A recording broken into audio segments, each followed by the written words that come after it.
Quem é Nancy Westphalen? Bom, Nancy Westphalen Correia é uma menina que nasceu na casa dos seus avós, na Lapa, e que foi realmente muito mimada e que teve também seus problemas. Vamos dizer, por que uma criança teve problemas? Não foram de saúde, não foram de afetividade. Foi porque sou ruiva. E aquele tempo era muito raro as ruivas, tinham algumas na Lapa.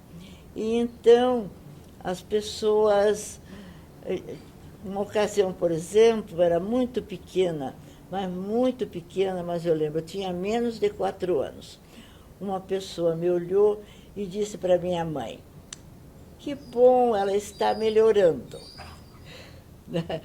Então, eles me achavam realmente muito feia. Mas eu não sei por que razão, eu nunca me achei bonita e nunca fui. Mas nunca o fato de que me achassem feia, eu sofri por causa disso. Não, eu assumi a minha fisionomia e a minha postura dentro do meu tipo físico. Então, chamavam a menina Nancy, depois a mocinha, de fogareiro, de foguinho. Tive um grande amigo, o Roberto Bizu, que esquentava as mãos no meu cabelo. Se fosse hoje, era bug, né? Era bug. Mas eu nunca... E agora, esta menina sempre veio com 5 anos para Curitiba, depois voltou para lá, para a casa dos pais, e ela sempre sonhou alto. Ela sempre quis ser alguma coisa, até eu tenho vergonha de dizer, mas não era no sentido de orgulho de verdade, mas eu queria ser alguém, né? Mas dentro da simplicidade, não de querer ser melhor que os outros. Embora minhas amiguinhas me disseram na época, mais tarde, quando já éramos adultas, que eu subia num morrinho de caliça que tinha na casa em que brincávamos, e que eu dizia: olhem bem para mim que eu vou mandar em vocês todos. Mas, realmente eu tenho um gênio assim de me antecipar nas coisas, e isso não agrada muito, porque nem todas as pessoas gostam que nós, digamos, faça isso. E é errado mesmo, embora eu sempre disse: faça favor. E essa menina sempre gostou de música, sempre apreciou a arte, e meu pai já me levava no teatro quando tinha em Curitiba, mas com 12 anos o meu pai faleceu. E a nossa situação então ficou muito difícil, mas nunca eu me senti mal, sabe, por ser pobre. Embora a minha família toda com poder aquisitivo muito bom, minhas primas todas, mas eu convivia com elas dentro da minha simplicidade. Eu, durante muitos anos, fui amiga, sou até hoje, da Munira Caluf, hoje é Caluf Salomão. E ela, muito rica, o pai era dono do Louvre, e ela trocava a roupa, punha uma roupa nova toda semana, e eu uma vez por ano. Mas aquilo nunca me fez mal, porque eu sou como sou. Eu não sou fulana, não sou beltrana, que teve oportunidades de ser diretora da biblioteca, que teve oportunidade de ser presidente do Conselho Federal de Biblioteconomia, que teve oportunidade de ir para a França, que teve oportunidade de fazer estágio nos Estados Unidos. nada disso mudou. Estudei no Rio de Janeiro, mas eu nunca mudei. O mundo foi mudando para mim. Mas a Nancy simples, que tem dentro de mim, a Nancy que vê os outros como irmãos, a Nancy que reconhece os que precisam dela e que procura fazer alguma coisa, essa sempre existiu e sempre existirá, esteja onde for. Eu já trabalhei como voluntária em favela, e que me sentia muitíssimo bem, e não sou sócia, mas vou ao country club ou ao curitibano com a mesma espontaneidade de que eu trabalhei na favela. Tá? E eu amo a humanidade. Se você me permite um pequeno depoimento aqui, mas a Nancy Westphalen, que eu conheci em 67, 68, quando eu trabalhei no Teatro Guaíra, sempre manteve esse mesmo sorriso, sempre cumprimentou a mim, um pequeno funcionário do teatro, Não, senhor, quando ia... Era uma pessoa. Pois é, assim você tratava a todos que eu lembro, durante os festivais de música de Curitiba, também, fantásticos. Foram marcantes. Foram muito marcantes. E a sua presença também marcou muito, tanto que quando a Riete me falou que você seria entrevistada, daí eu imediatamente, mas eu conheço, eu sei quem é, porque marcou muito. E na Lapa, você talvez tenha estudado também com a professora Sibila de Lacerda. Ah, não, eu conheci Sibila de muito Lacerda, a né? dona Sibila, porque ela foi casada com o padrinho do meu irmão, sabe? Ela foi casada com o padrinho do meu irmão, e eu vim, como eu disse, com 5 anos da Lapa, não tinha 5 anos, mas eu passava todas as minhas férias lá. E era uma família muito bonita da dona Sibila, porque as irmãs muito bonitas, lindas, e muito inteligentes, muito agradáveis. E dona Sibila realmente foi uma pessoa que influiu na minha vida, porque quando eu era pequena mesmo, eu fiz teatro na Lapa, que eu lembro até uma frase do teatro, que era a história de que a pessoa estava com a barriga cheia de almoço, jantar e ceia. E era a dona Sibila que ensaiava. Então, mas eu fui contemporânea, ela um pouco mais velha, mas contemporânea e muito amiga da Maria Teresa Brito de Lacerda, Eza, que é muito inteligente, muito culta. Aliás, a Lapa sempre foi um berço de pessoas interessadas na história da cultura. Então, não, citar um ou outro vou esquecer alguns. E convivi bastante com, eu vou chamá-lo como eu chamava, com o Ney Braga, que eu acredito que o Paraná deva muito a Ney Braga.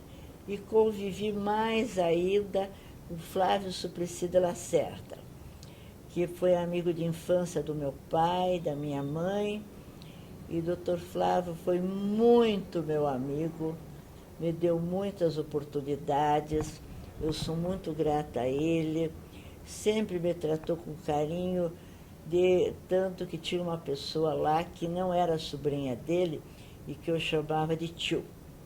E ele dizia, aqui só tem uma pessoa que pode me chamar de tio, é a Nancy, mas eu nunca chamei, eu sempre chamei o Dr. Flávio.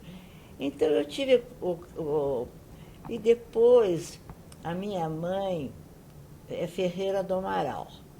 Então eu fui muito ligada, e sou até hoje, à Universidade Federal do Paraná.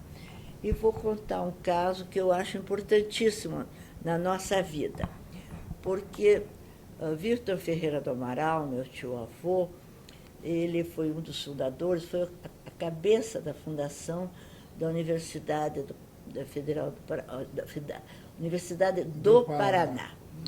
E havia muita necessidade de dinheiro, eles não tinham.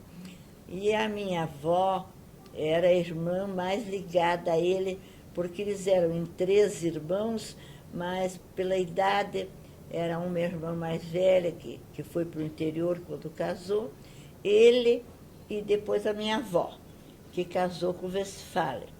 Então, com o João Westphalen, que foi colega, que estudou com o tio Vitor no colégio no Rio de Janeiro. Então, já eram amigos antes de serem cunhados. E tio Vitor escreveu para minha avó, Mana, como eles se chamavam, né?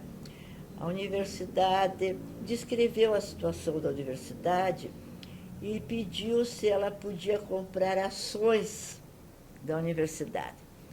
E ela, então, eu li na casa dele, quando ele faleceu, não tive oportunidade, porque eu era muito ligada lá na casa, havia a correspondência de Vitor do Amaral. Então, eu achei um cartão em que minha avó escrevia: Mano Vitor, não dinheiro líquido na mão não tenho, mas já providenciei e já foi vendido um pedaço da Boa Vista. A Boa Vista era o sítio, né? E já vai me render 500 mil réis, que era R$ 1.000 mesmo, era o dinheiro, que eu já vou te enviar para que você faça bom uso para a universidade. Isso pode não ter essa importância, mas minha avó teve 3 netos.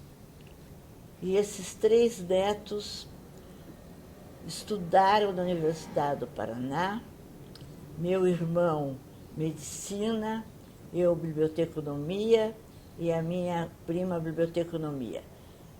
Graças a existir a Universidade Federal, então Federal do Paraná. Meu irmão ainda pegou a Universidade do Paraná, porque nossa família não teria condições de nos mandar estudar fora de Curitiba.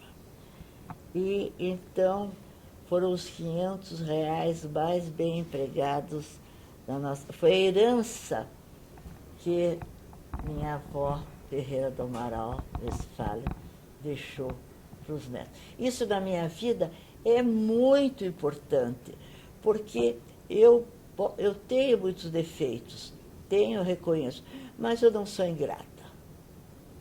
Eu sou muito grata, por exemplo, ao desembargador Francisco Cunha Pereira, que era casado com a prima irmã da minha mãe, filha também de uma Ferreira do Amaral, Josefa Ferreira do Amaral Ferreira. Porque eu lutei para ser nomeada professora. Não consegui.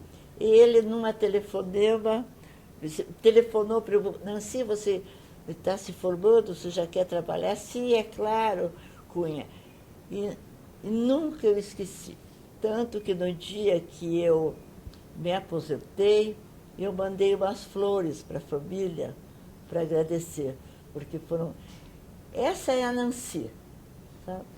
Essa é a Nancy que não tem vergonha de ter tido dificuldades na vida, mas que também não tem vergonha de ter lutado para ir para o Rio de Janeiro para fazer pós-graduação, de ter lutado para ir para a França fazer especialização, de ter lutado para ir para os Estados Unidos para fazer estágio.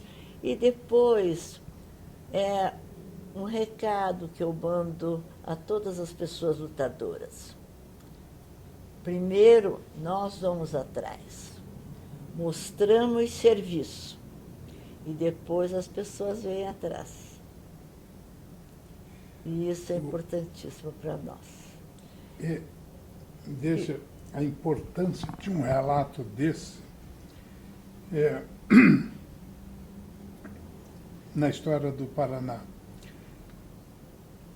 Pouca gente sabe, ou quase ninguém sabe, desse gesto da sua avó. E de muita gente aqui, né? E outros, claro, que também colaboraram com a vitória do que hoje nós temos dessa grande universidade que serve ao povo paranaense. Cloris Justen, Cloris Casagrande Justen, está lutando bastante, Gustavo, Ela é uma batalhadora. para conseguir que se ensine a história do Paraná nas escolas. Pelo amor de Deus, nós ensinamos tudo na escola, menos a nossa história. É terrível. E você, na biblioteca, que tanto também trabalhou em benefício da história do Paraná, Realmente. e um relato como esse, e a preservação da arte de escritores, de outros artistas, pintores, de currículos de atores, de tudo que a biblioteca guardou, nós não ensinamos na escola, meu Deus. Então, eu vou lhe dizer uma coisa, que eu sou espírita e faço parte da Federação Espírita Paraná e do Centro Espírita Bibi Isfer. E uma ocasião, uma menina foi fazer uma entrevista e disse que estudava no colégio Vítor do Amaral. E eu perguntei a ela, você sabe quem é Vítor do Amaral? Não sei. Está no colégio que tem o nome, não sabe o nome do seu patrono, né? E isso eu sempre fiz questão, por exemplo, quando diretora da biblioteca, nós criamos a Semana das Etnias, por exemplo, né? Então, era a semana da Ucrânia, nós tivemos ocasião. Então, vamos fazer uma semana com exposição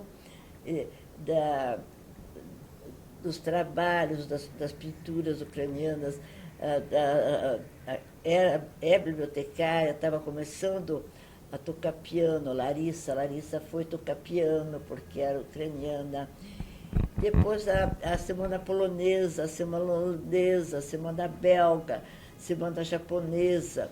Tivemos até um problema, porque estava havendo, aqui infelizmente existe até hoje, essa luta entre os judeus e os árabes.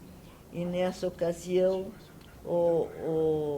os árabes montaram a Semana Árabe e com um protesto contra os judeus. E eu, graças a Deus, 15 minutos antes de abrir a exposição, eu percebi e exigi que fosse desmanchado o painel, porque não era para política, não é? Era para...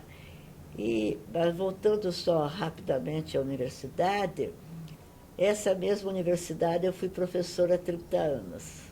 Então, a universidade é muito importante para mim. E a biblioteca, todas as bibliotecas.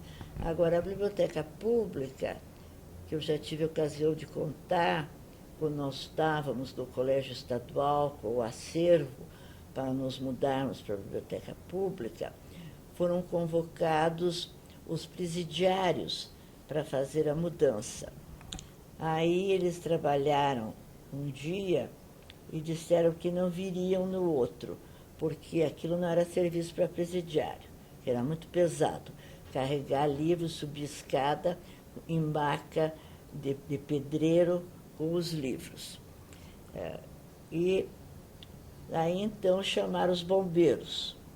Os bombeiros trabalharam 24 horas e disseram que aquilo não era serviço para bombeiro, que não iam subir escada pesado, com macas de livros, porque não tinha elevador. E então, nós, bibliotecários, pegamos as macas, enchemos dos livros e arrumamos as estantes. Então, as bibliotecárias, o bibliotecário, ele tem muita relação, em primeiro lugar, com uma dona de uma casa, porque ela procura fazer tudo para aquelas pessoas que habitam da casa. O bibliotecário também procura educar, informar, assistir.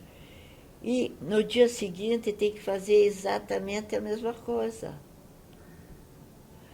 Porque o engenheiro faz isso, mas já viu uma parede subir, já viu, né? O professor já muda de assunto, o bibliotecário não. Ele tem que prestar a informação, ele tem que... A informação da onde a pessoa vai procurar, não é dar a informação. Hoje o computador dá pronto, mas ele vai ensinar o usuário a procurar, a descobrir. E o que é uma dona de casa, se não é também fazer os filhos descobrirem a vida? Então, é uma profissão que eu acho muito bonita, porque ele vai ajudar a criatura a descobrir o mundo. Hoje eu já não sei mais nada, sabe? Porque hoje o computador nos assusta e resolve tudo. Como Nancy Westphalen chegou à Biblioteca Pública do Paraná? É muito interessante também, porque realmente eu queria ser engenheira química, porque eu gosto ainda, mas eu gostava muito de matemática e tenho facilidade, então eu queria. Mas por questões financeiras, a minha mãe não poderia arcar com a despesa do bonde para eu estudar lá no Bacaxiri. Então, eu estava sem saber o que fazer e eu, na minha casa, mesmo dos momentos mais difíceis, nós nunca deixamos de ter assinatura de jornal. E então, eu li no jornal que no dia seguinte seria o último dia de inscrição para o curso de biblioteconomia que iria abrir no Departamento de Cultura da Universidade. Então eu recortei o papelzinho do jornal, já era de noite, e disse: eu amanhã bem cedo estarei lá. Minha mãe tinha ido jantar em casa da prima dela, da Noêmia Gutierrez, e lá encontrou Dalena dos Guimarães Alves. E Dalena disse para minha mãe, disse para Nancy que amanhã ela vai se matricular no curso de biblioteconomia e documentação que vai abrir na Universidade do Paraná. Bom, a minha mãe chegou e disse: olha, Dalena, eu disse: mamãe, ó, eu já recortei, eu vou fazer o curso. No dia seguinte, nós não tínhamos telefone, eram muito poucas as pessoas que tinham telefone em casa. Isso era 1952. Na nossa frente, a família Garcês tinha telefone e sempre nos facilitava a comunicação com as pessoas da família, os amigos, pelo seu telefone. Então, o secretário de Educação, Dr. Newton Carneiro, me telefona, que era nosso amigo, e diz: Nancy, olha, tem um curso de biblioteconomia assim, assim, assim, você vai fazer. Então, era para eu ser bibliotecária, né? Aí eu fui e já me encantei, e eu estava à disposição, porque o Dr. Newton, eu já tinha sido nomeada professora, porque aí eu já tinha o curso de escola normal, né, magistério, para Arapongas. Mas eu fui tomar posse para ir lecionar em Arapongas, que só podia ir de avião, porque não tinha estrada. mas cheguei lá, tinha surto de paralisia infantil. Então, eu voltei, daí 4 dias que tinha outro avião para voltar. E aí o doutor Nilton Carneiro disse, não, tem a comissão do centenário, dos festejos do centenário. Então, você vai me ajudar nessa comissão. Aí, então, ele me disse, agora você já vai trabalhar na biblioteca no Colégio Estadual. E aí, como nós éramos muito poucas bibliotecárias, eu digo poucas porque a maioria, mas já tinha o seu Antônio Dalegrave, que era bibliotecário, tinha um outro senhor, tinha mais alguns. Então, nós já começamos liderando. Então, já entramos na biblioteca pública, quando surgiu o quadro, já começamos como chefe de divisão, chefe de seção, porque tinha maior número de cargos do que de bibliotecários da primeira turma. Depois foram preenchendo. Então, por essas circunstâncias, não por mérito, eu sempre fui chefe. E como já tenho esse gênio de mandar um pouquinho, de ser um pouco mandona, eu me adaptei muito aos cargos de chefia. E depois, então, já eu sempre, eu nunca esperei a banda passar. Eu sempre, quando eu via a banda vir, eu já estava na esquina esperando. E eu fui aluna de Wilson Martins, no curso de biblioteconomia. E ele, no segundo ano, ele não foi mais contratado. Então, eu, muito que ligeiro, já disse a ele, se o senhor quiser, antes eu sabia, se o senhor quiser que eu seja sua assistente, ele não me convidou. Eu é que me convidei. Aí ele disse, bom, se você quiser ser, né? Então, no ano seguinte, eu já estava já no curso de biblioteconomia, né? Então, mas por quê? Porque eu fui, não ganhava nada, mas eu digo, não me interessa. Depois, o secretário, porque esse curso era a Universidade, o Instituto Nacional do Livro e a Secretaria de Educação.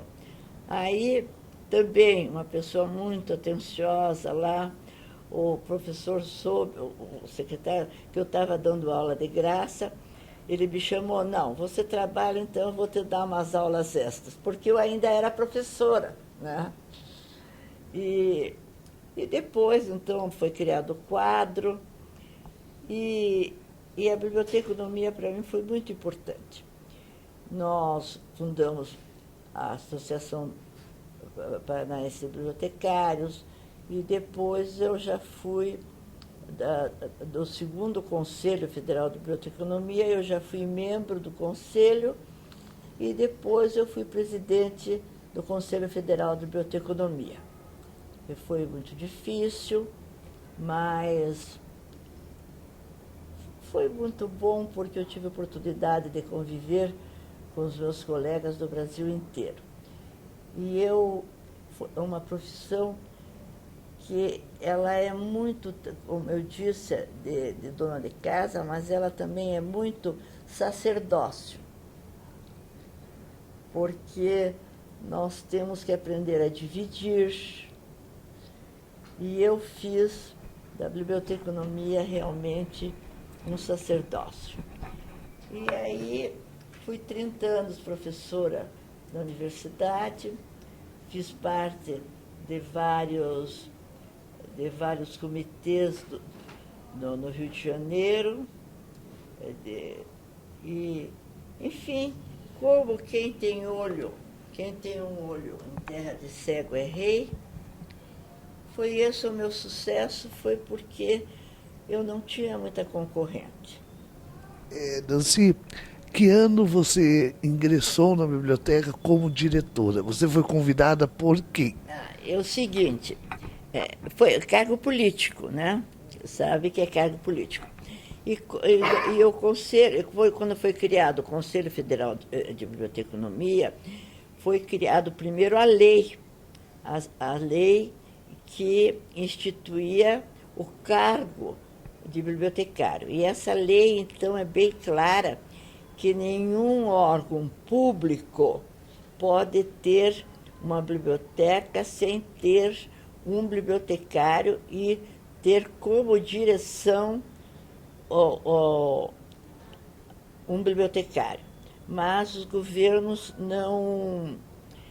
Mas nesse meio de tempo, que já tinha lei, eu fui para a França estudar paleografia e história do livro, e quando eu voltei já tinha já o diretor, que não era bibliotecário, e Paulo Pimentel conhecia minha mãe, me conhecia, mas demorou realmente, eu devo muito a ele, mas ele demorou a cumprir a lei. E quando foi para cumprir a lei, ele me convidou. Eu fui a primeira a primeira diretora da Biblioteca Pública bibliotecária. Depois de mim foram várias bibliotecárias, Maria Eugênia Cedi, Marilene Zicarelli, Milache, que ficou mais tempo, e Liliana, Danusa Zelac, e todas bibliotecárias eficientíssimas, Maria Beder Gonçalves, que me substituiu, dedicadas, mas no governo do Riquião, do Roberto Riquião, governador Roberto Riquião, ele rompeu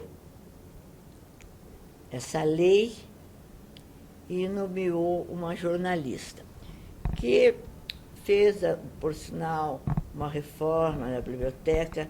Como administradora de prédio, ela foi muito boa, mas não era bibliotecária, né? Embora ela tivesse deixado bibliotecários a liberdade na parte da biblioteconomia. Mas, quando ela saiu, já então no governo Jaime Lerner, ele assumiu a lei, né? Então, foi iniciado com Paulo Pimentel, depois o Jaime, e depois Depois a lei foi esquecida. Hoje é um diretor muito... Até eu, numa ocasião, fui grosseira com ele, mas é um diretor muito dinâmico, que está fazendo uma biblioteca, um prédio muito moderno, muito... Mas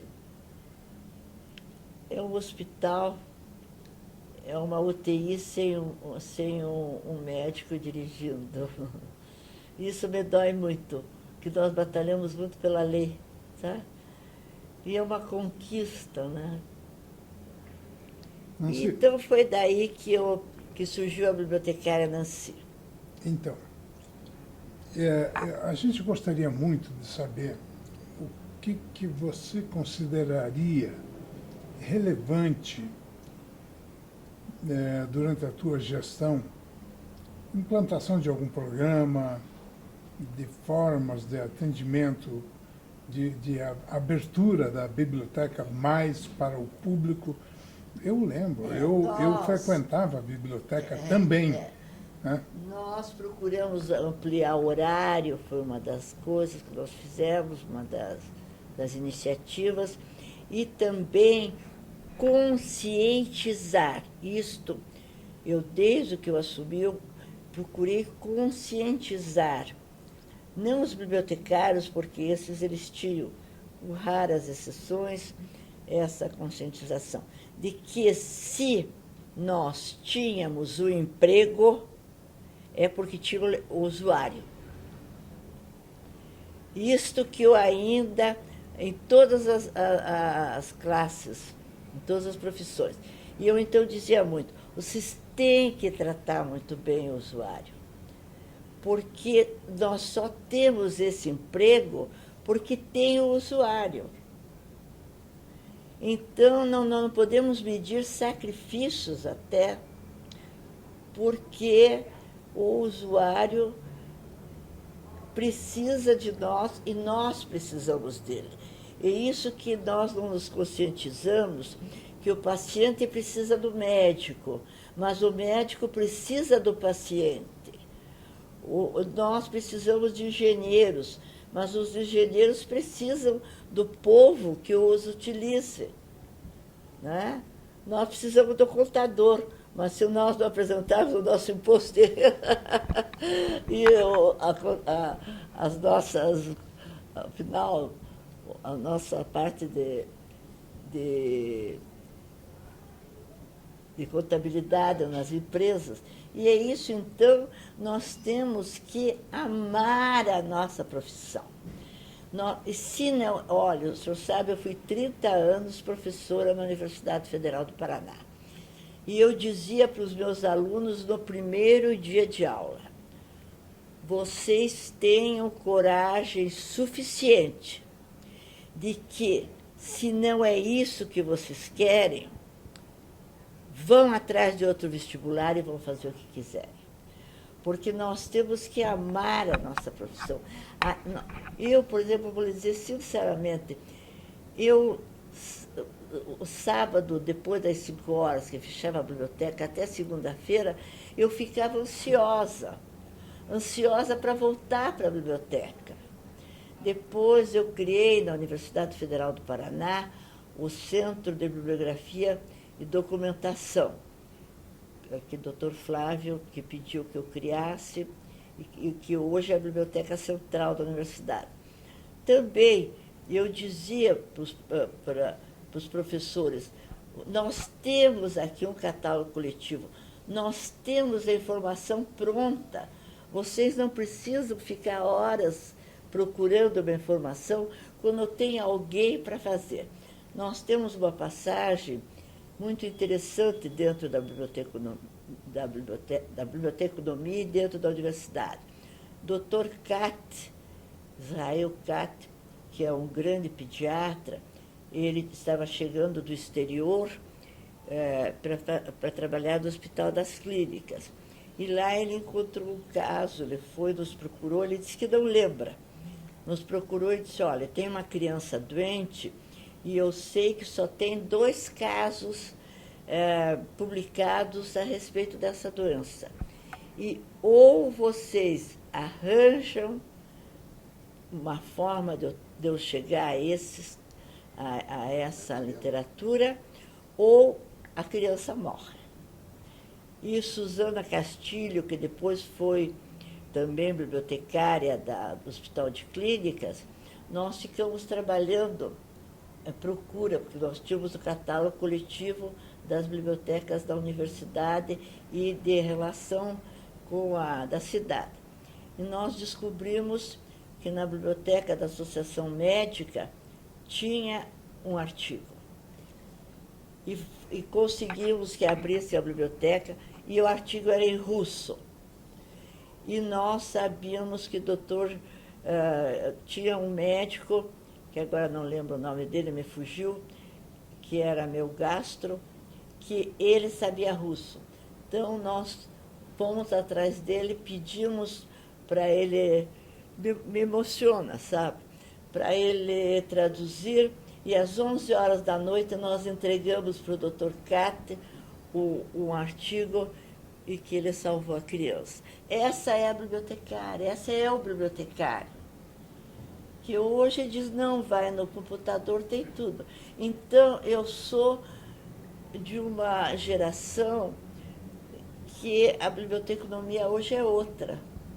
Mas esta é a biblioteconomia que eu entrei nela e eu aprendi. É a biblioteconomia que ensinou um casal a dar banho no recém-nascido. É a biblioteconomia que resolvia todos os problemas. Olha, até coisas estranhas, como tinha uma senhora aqui, viúva, muito católica. Ai, desculpe de eu já ter dito, muito religiosa. Mas ela gostava de livros picantes. E eu não comprava livros picantes. E ela me atormentava para picar. Mas bobagem minha, eu tinha que ter comprado, porque é biblioteca. Né? Aí lá ia morrendo de vergonha da livraria Guione comprar livros, para mim, pornográficos, para essa senhora. Né? Mas o que que eu... Então, essa é a biblioteconomia. E outro fato que eu considero que se tivesse acontecido só isto na minha vida, já tinha sido suficiente para eu ser bibliotecária. O diretor era o professor Oswaldo Piloto, e eu era chefe de divisão. Então, quando ele não estava, tinha chefe da divisão infantil também, mas quando ele não estava, eu assumia praticamente a biblioteca. Né? E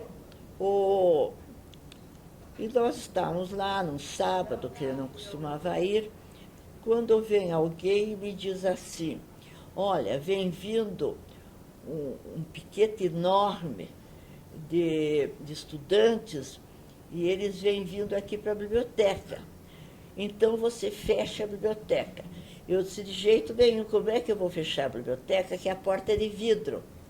Bastava se reunir e dar uma cotovelada, acabava a porta. Se reunir e dar outra cotovelada, acabava. Eu disse, não. E aí o pessoal se apavorou. Eu disse, não, tem um mezanino em que só quem sabia que tinha os mezaninos é que tinha acesso. Eu peguei, chamei todos os bibliotecários, os funcionários, e pedi que ficassem lá dentro do mezanino direitinho, quietinhos. E fui para a porta, não a porta da rua, a outra porta. E esperei eles chegarem.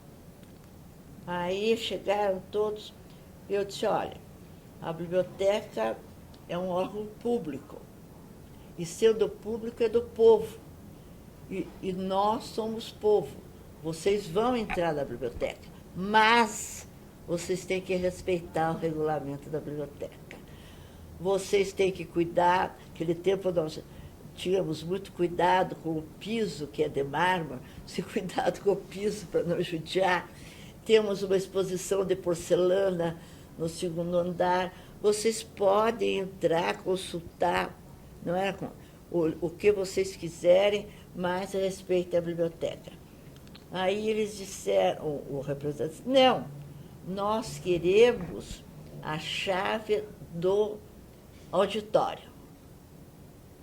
Aí eu disse, que pena, porque tem um regulamento na biblioteca. Então, vocês têm que fazer um requerimento e esperar 24 horas para expor por que vocês querem usar o auditório. Mas nós queremos, e vamos fazer o requerimento. Eu digo, só que tem 24 horas. Mas vocês podem entrar. E aí eles iam entrando. Quando, na graça de Deus, eu tenho muita fé, sabe? E eu sei que eu nunca fui desamparada e não serei. Vem um e diz assim, olha, o pessoal está todo lá da Secretaria de Educação, vamos para lá. Uns chegaram a entrar, e aí eles foram embora, todos. Aí eu tive assim, sabe, parece que a biblioteca rodou. Eu respirei fundo e disse, só eu e o zelador. Eu disse, agora você pode fechar a porta, porque nós não temos... E aí, então, eu mandei que os funcionários... Mandona. Eu disse aos funcionários que saísse pelo lado da Ébano Pereira e fechamos a biblioteca, mas eu fiquei. na biblioteca, com o zelador. Mas levou uns 20 minutos, chega o chefe de polícia federal, que era Vilela, que por acaso ele ia toda noite à biblioteca. E eu trabalhava à noite porque eu fazia horário da universidade de manhã e de tarde, de noite na biblioteca. Aí ele chegou e disse, Nancy, eu tenho ordem de prisão para você. Eu digo, meu Deus, mas o que foi, filha? É o seguinte, porque os estudantes foram lá e disseram, a diretora, eu não era, da biblioteca pública está conosco. Nós temos a biblioteca pública conosco. E então, eu, como chefe da Polícia Federal, só tenho que te prender. Você vá para casa e você não saia até segunda-feira. Fique lá quietinha. Meu Deus do céu. Minhas pernas, o senhor pode imaginar, né, Ariete? Eu disse, tá bom, eu vou. E eu, como já disse, a minha mãe Ferreira do Amaral e o Francisco Cunha Pereira, da Gazeta, né, o jornalista, Pereira Filho, era meu primo em segundo grau. E eu então telefonei para lá e disse, Francisco do céu, aconteceu isso, mas eu estou cansado de dizer para você tomar cuidado na biblioteca, porque você fala demais. Eu sabia que os esquerdistas um dia iam te pegar, ele me disse. Eu disse, mas e agora eu só quero uma coisa, Francisco, que você telefone para todos os jornais e peça para que essa notícia não saia, né? Dizer, tá bom. Eu digo, claro que você não vai botar na Gazeta, mas você segure todos os jornais. E ele, coitadinho, meu grande, não só meu parente, mas meu grande amigo mesmo, telefonou para todos os jornais e pediu que não desse a notícia. E aí, uma amiga entre aspas, minha, que também era da esquerda, uma grande jornalista, disse, você está liquidada. Porque vai acontecer isso. Eu dizia, Lúcia, pelo amor de Deus, não me atormente mais. Mas você já sabe, vai acontecer. Né? Porque já aconteceu com fulana, Beltrana. Mas daí, segunda-feira, eu botei uma máscara de tranquilidade, fui para a universidade, vim para a biblioteca e não aconteceu nada. Bom, mas, para mim, a biblioteca, voltando à biblioteca, tinha não só, como deve ser, não sou eu, é o que eu aprendi na biblioteconomia, que a biblioteca não é só entregar a informação, orientar da informação, mas a preocupação de que, sempre que possível, educar, dentro do possível, o leitor. E isso, o usuário. Nós tínhamos, porque, por exemplo, uma coisa muito simples, você pegar o livro e trazer o livro na data certa. É uma forma de educar, de você, sempre que a pessoa atrasar, explicar que está tirando a oportunidade do outro.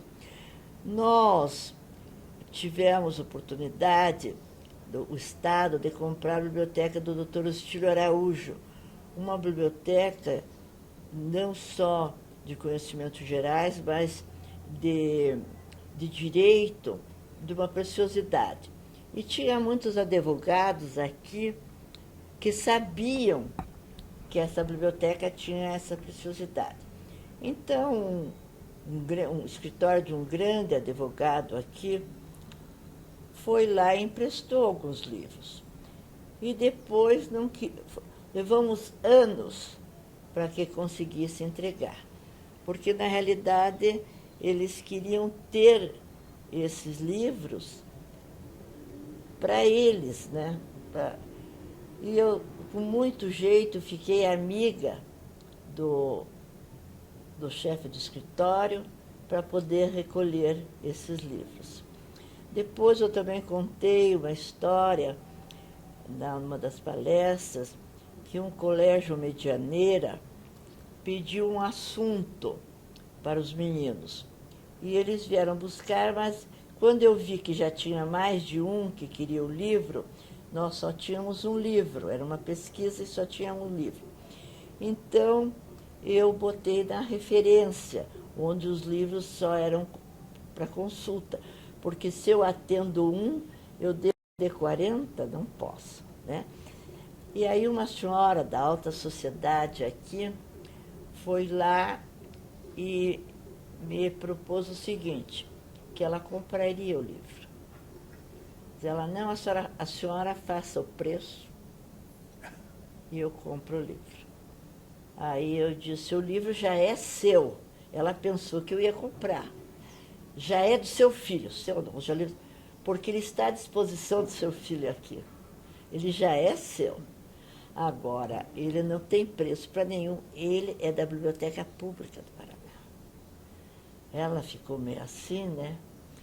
E depois teve outros lances muito bonitos. Uma médica, que depois veio a falecer, ela, jovem ainda, ela me pediu uma pesquisa. E eu fiz para ela como eu fiz para muitas... Eu ou outras pessoas, não era só eu. Fizemos, vamos dizer. Não só para ela, como para muitas pessoas.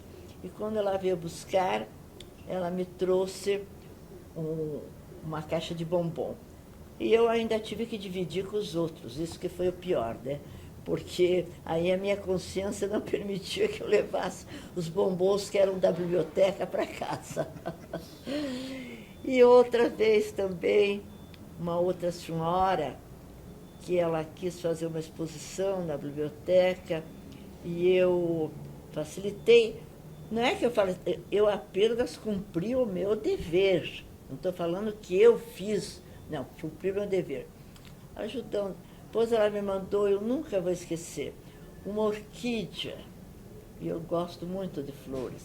Aquela orquídea, para mim, tanto me marcou que até hoje, né?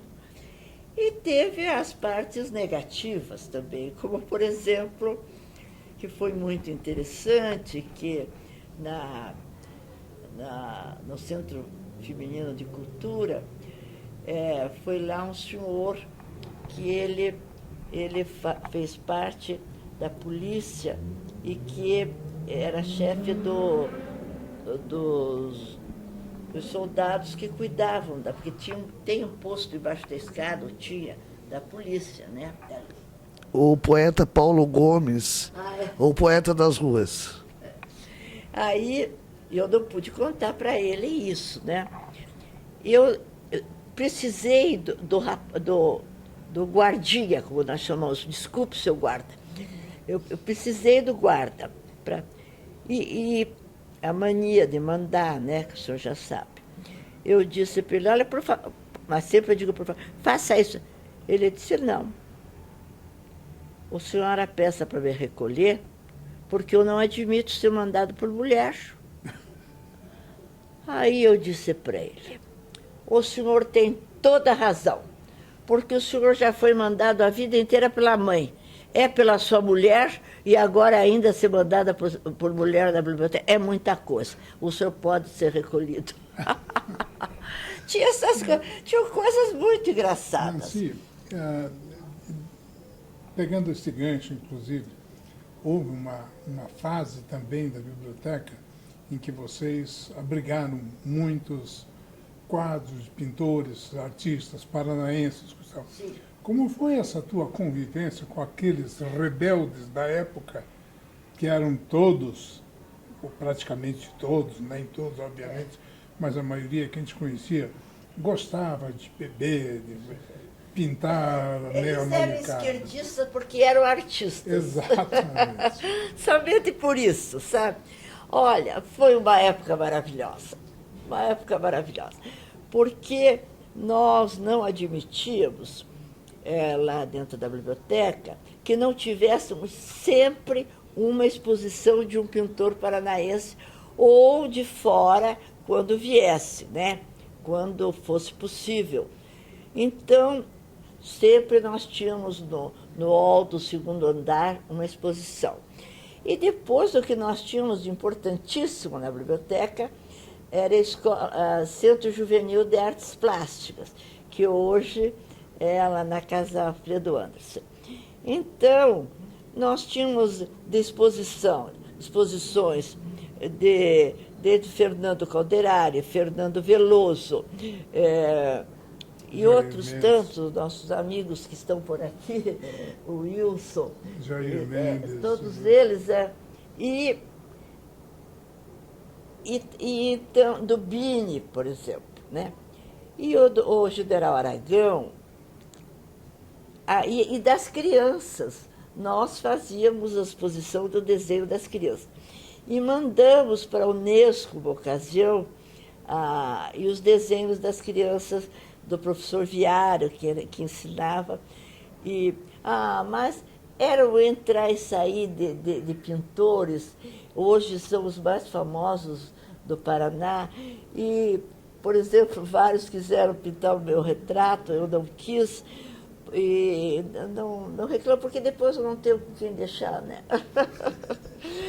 E, olha, foi um tempo maravilhoso. Não só com esses pintores todos mesmo, Luiz Carlos, e todos, não tem quem não passasse por lá. Era aquela amizade, aquele carinho, era uma família a Biblioteca Pública, sabe? E criamos os amigos da biblioteca, na ocasião, o doutor Pacioni, que foi maravilhoso. Então, era muito agradável. E, como eu disse, e essas exposições das várias etnias, porque é muito interessante na biblioteca, que quando nós montamos a biblioteca só tinha 20 mil livros. Então, a iniciativa do professor Bento Munhoz da Rocha, eu o chamo de professor, porque eu acho que ser professor é mais importante do que ser governador. Governador tem que usar de política, e o professor tem que usar do bom senso só e do coração para depositar no aluno tudo que ele é capaz de saber e fazer, né? Então, o professor Bento convidou as etnias a doarem coleções para a Biblioteca Pública. Então, veio a coleção mais importante que saiu da Itália de obras de arte para a Biblioteca Pública. Os japoneses, os holandeses, os ucranianos também colaboraram, os poloneses. Então, os franceses doaram alguma coisa. Enfim, cada uma, mas a mais importante, discutivelmente, foi a dos italianos. Aí, então, São Paulo se ofendeu. São Paulo se ofendeu e pediu. Graças a Deus ganhou igual, estamos nas mesmas condições, né? Bem, mas infelizmente, em caixa alta, quando a gente escrevia a máquina, nós tivemos um bibliotecário que era muito fanático dentro da sua religião. E ele cortou os nus artísticos dessas coleções. E uma bailarina que você conheceu muito, conheceu a mãe, o marido, cortou as bailarinas. O gilete. Foi um crime, né? Mas na época nós chamamos atenção, mas não tivemos a coragem de, pelo menos para a bailarina, pedir que devolvesse, né? mas eu acho até que ela já tinha saído de Curitiba. E para o bibliotecário, provavelmente ele tinha rasgado, né? Eu tive uma outra situação, porque eu sou espírita e militante, como dizem os militantes agora. Não, como católico militante, assumida, né? Sempre fui. Praticante. Praticante, é. E nós sempre procuramos pedir que nos doassem livros espíritas e também comprávamos. E sumiam. Era aí para estante sumir. Aí eu descobri que era uma bibliotecária, que os livros, quando iam para ser classificados, ela consumia. Aí o professor Jaime Cardoso, professor da Escola de Engenharia, ele disse: Nancy, eu tenho uma coleção grande. Agora, eu vou doar, mas você tem que me dizer que você se responsabiliza pela manutenção na estante. Pode emprestar, né? E ela tirou alguns. Mas aí eu fui lá e disse: olha, eu sinto muito, você é minha amiga do coração, tal, minha colega, mas você vai ter que comprar. E eu tenho aqui a relação, e a relação dos que foram para a estante e a relação do que você não mandou. Desagradável, né? Também, uma época... Foi a lava-jato da época. Numa época, por exemplo, também roubaram os livros Mein Kampf. Nós tínhamos vários, do Hitler, né? Tanto em português como em alemão. Nós conseguimos localizar um e daí deixamos em obras raras, porque para não... E então foi estourado, eles diziam que estouravam, tinha um nome e o grupo esquerdista estouraram lá na Vila Auer. E então foram encontrados vários livros da biblioteca lá. Aí vieram para cima de mim. Aí eu disse: veja uma coisa, nenhum é sobre o comunismo. Eram todos sobre os Estados Unidos, sabe? Mas eram os esquerdistas. Mas eu tenho culpa da pessoa levar. Outra ocasião, são pequenas coisas, né? Que uma funcionária da biblioteca me convidou para uma festa. E eu fui. De repente, eu acho que eu precisei ir ao banheiro, qualquer coisa, eu passei por um corredor. Ah, meu Deus! Estava lá uma coleção de livros da biblioteca pública. Ah, não tive dúvida.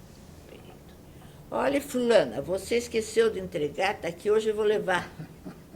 Da frente de todo mundo.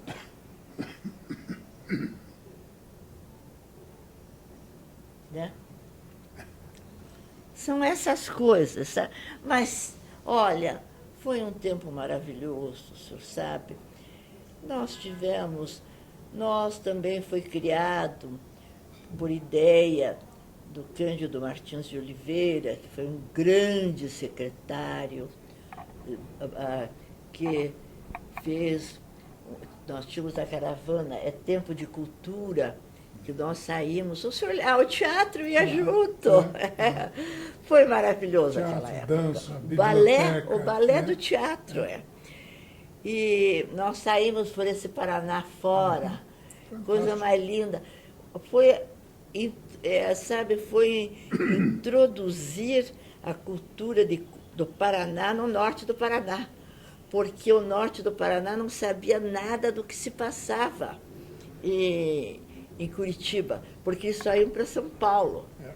Então, nós fomos levar balé, pintura, literatura, enfim, para ver se eles se entrosavam. E, na ocasião, é interessante também isso, o diretor de ensino superior, nós fomos a Londrina levar essa caravana do Tempo de Cultura, em que eu visitei bibliotecas, consegui que fossem criadas bibliotecas, inclusive Londrina foi muito interessante, porque eles dali veio o curso de biblioteconomia, graças ao Tempo de Cultura. Eles fizeram. Bem, mas aí nós fomos visitar um colégio de religiosas e nós fomos oferecer, nós, que eu digo governo, né? Era o Biratã, que era o diretor, oferecer professores de música para ir dar aula em Londrina. E a diretora agradeceu, mas preferia que o dinheiro fosse dinheiro para elas pagar os professores que vinham de São Paulo. A mentalidade, essa mentalidade, lógico que nós fomos a Maringá, fomos a Campo Mourão, nunca esqueço. Eu vou contar uma particularidade, que é um pouco da Nancy, mas sobretudo da minha mãe, que isso eu aprendi com a minha mãe. Eu levei as provas, que eu fazia palestra de tarde, de noite, ia por ali pelas cidades, mas tinha hora que eu não tinha o que fazer. Então, eu ia para... Aquele tempo não tinha hotéis, eram pensões, né?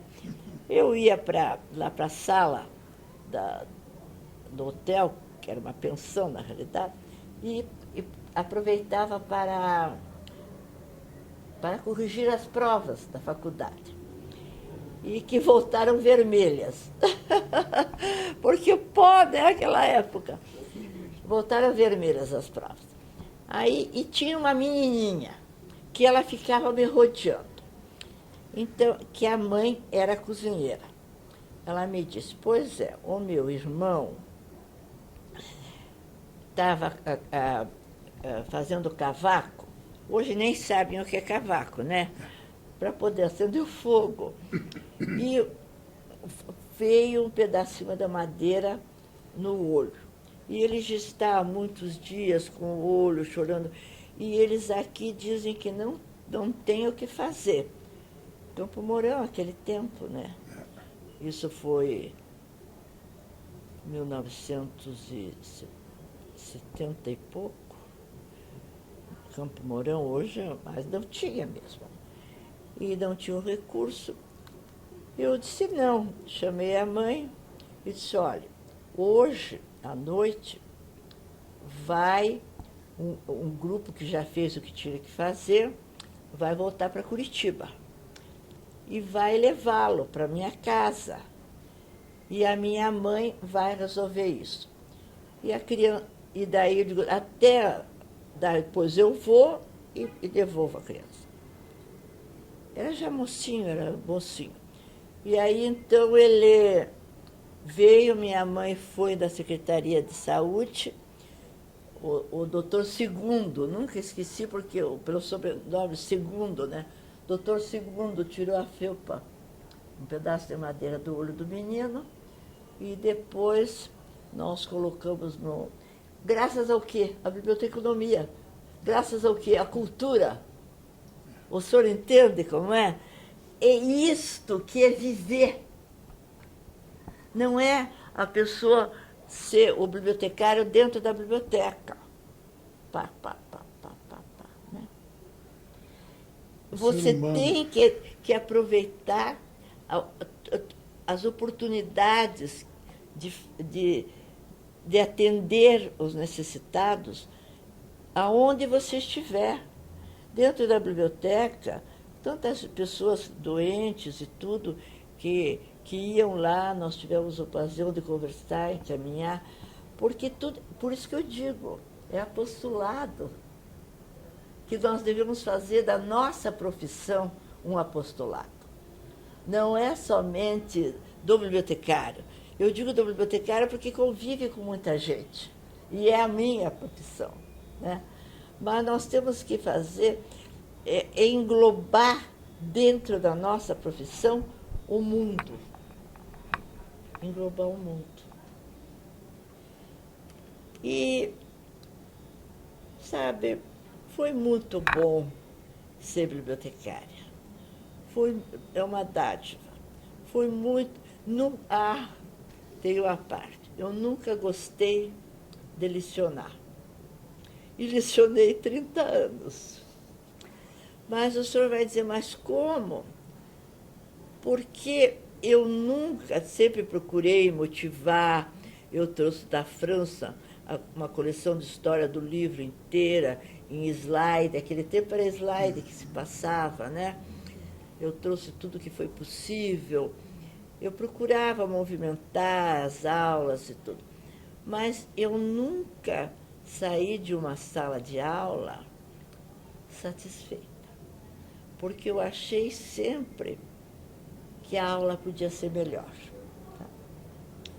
E eu só me realizei em termos que nós não chamamos de aula hoje, mas de estudo, quando eu oriento o estudo do Espiritismo.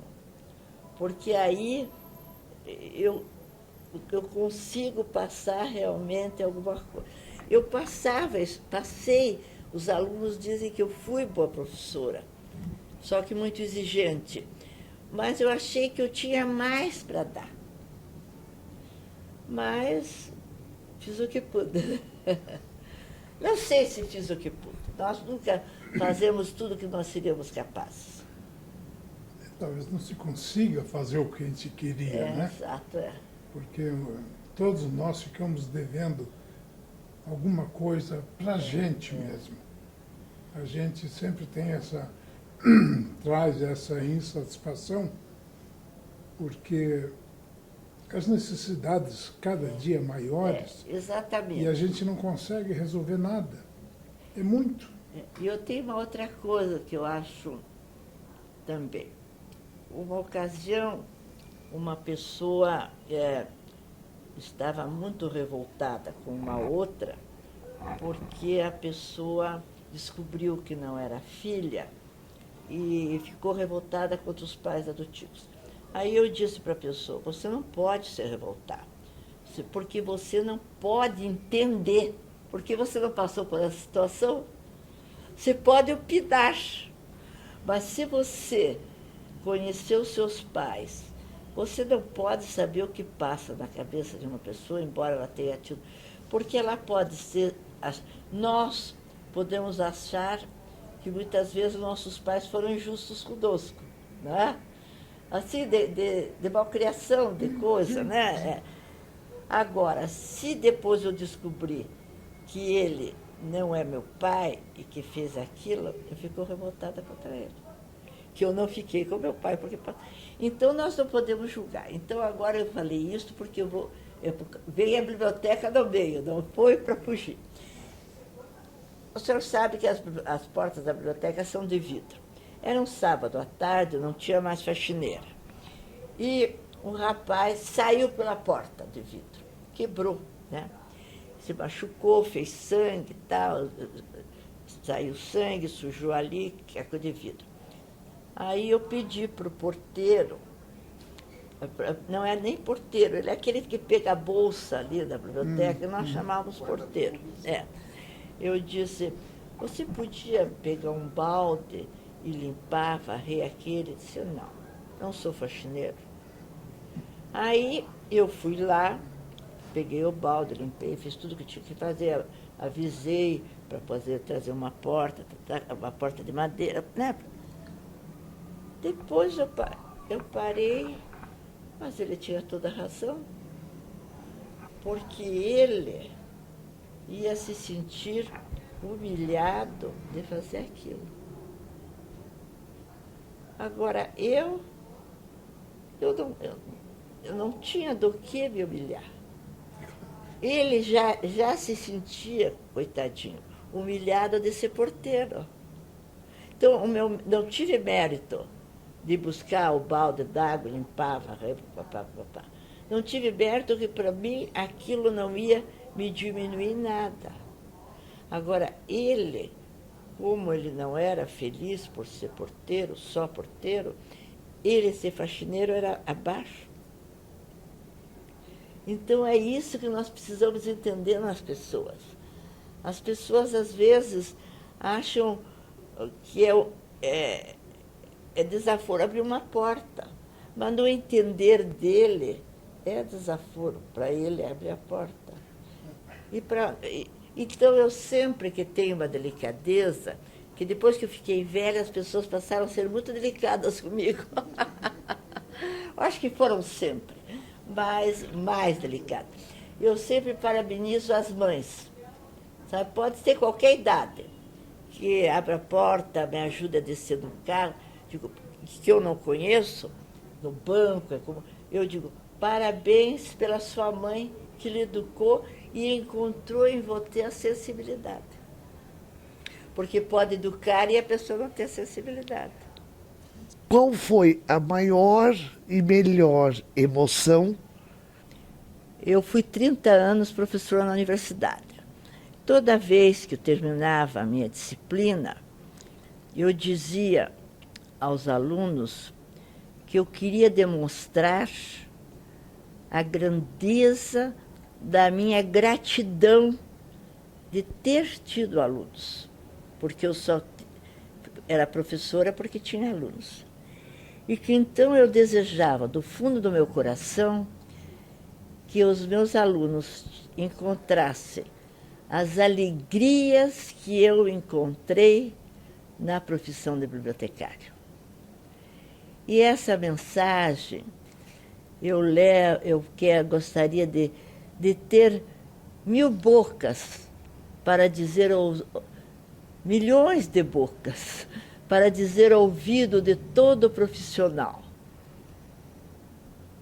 que eles encontrem, qualquer que seja a profissão, do nosso gari, que eu todo respeito, ao nosso presidente da República, que eles encontrem a alegria do dever cumprido, com honestidade, e a alegria que a profissão me deu por transmitir o que eu tinha dentro de mim, inclusive o amor. Porque o amor não tem, o verbo amar é equivocado em muitos sentidos, inclusive com o passado. O verbo amar só tem presente. Você ama ou não ama. Ninguém pode dizer eu amei. Não. Se você amou, você ama. É como a verdadeira mãe, que o filho pode estar sentenciado, pode dizer que não tem mãe, mas ela ama. Nós amamos as pessoas, nem sempre as atitudes das pessoas. E esse amor pela profissão, que é eterno, e as alegrias, eu desejo a todo profissional. E que tenham coragem suficiente que se encontram dentro de uma profissão que não é aquela que lhes dá alegria, tenham coragem de enfrentar outra. E peço aos queridos amigos que estão aqui presentes, em corpo presente, que me ouvem, e aqueles que me ouvirão, eu peço que me desculpem, porque eu fui muito prolixa, e que eu peço a Deus que eles amem muito e sejam muito amados, porque assim sendo serão felizes. Muito obrigada.